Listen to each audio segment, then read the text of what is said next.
Pourquoi on a des patients plus jeunes?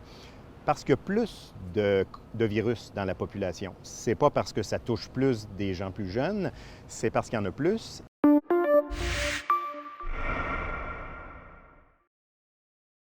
À Québec, il y a 6 grands centres hospitaliers qui accueillent des patients atteints de la COVID-19 qui doivent malheureusement vivre avec des complications dues à la maladie. Et l'hôpital qui accueille le plus de ces patients-là à Québec, eh bien, c'est l'hôpital de l'Enfant Jésus. Derrière moi, il y a 53 patients qui doivent avoir les soins de médecins, de dizaines d'infirmières, jour après jour. Et ça mobilise plusieurs personnes pendant longtemps à chaque jour.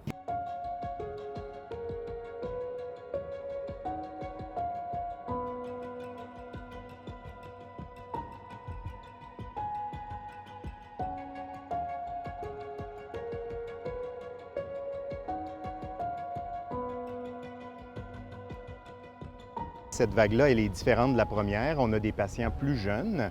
On a des patients plus jeunes qui sont gravement malades, qui sont dans les unités de soins intensifs.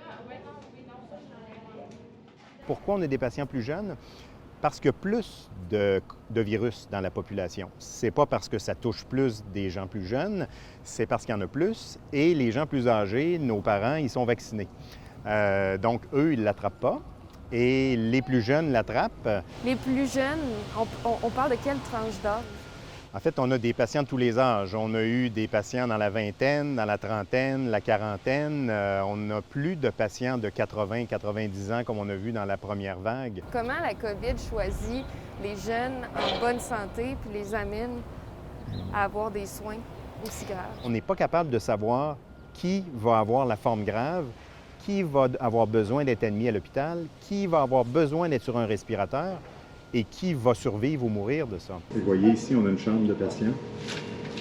Les chambres de patients sont à pression négative, c'est-à-dire que les aérosols sont aspirés dans les systèmes de ventilation et non pas poussés comme la majorité des systèmes de ventilation, donc sont aspirés et sortent à l'extérieur. On sait que les maladies respiratoires comme celle-là, qui sont graves, donnent des séquelles aux poumons à long terme. Donc, si on est gravement malade, si on est hospitalisé dans une unité de soins intensifs, bien, les chances qu'on revienne exactement comme on était avant sont certainement pas de 100 %. Et bon, voilà, c'est lui qui est responsable de l'unité ici, là, dans le module A aujourd'hui, avec toute l'équipe qui est là. Et puis, c'est notre unité qu'on a ouverte là, avec l'augmentation des cas. Chez les plus jeunes, bien, comme vous et moi, je me considère encore jeune, là, peut-être que je me trompe. C'est rare qu'on va dire, ben moi, je ne veux pas être intubé, je ne veux pas être dans une unité de soins intensifs. Ça fait qu'ils restent plus longtemps et que ça nous demande plus de ressources que les gens plus âgés. Les gens qu'on voit à l'hôpital, ils ont tous, d'une certaine manière, disons, pas complètement suivi les consignes. Il y a toujours un contact qui est là. 14 %.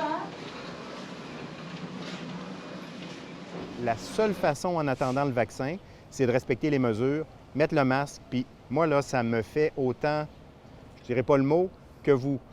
J'aimerais ça pas en mettre de masque, puis j'aimerais ça voir les amis, mais si on se met à commencer à faire ça, on va continuer à perdre le contrôle, puis on n'aura jamais de contrôle, et il va continuer à avoir des jeunes puis des moins jeunes qui sont hospitalisés, puis qui sont gravement malades et qui en meurent.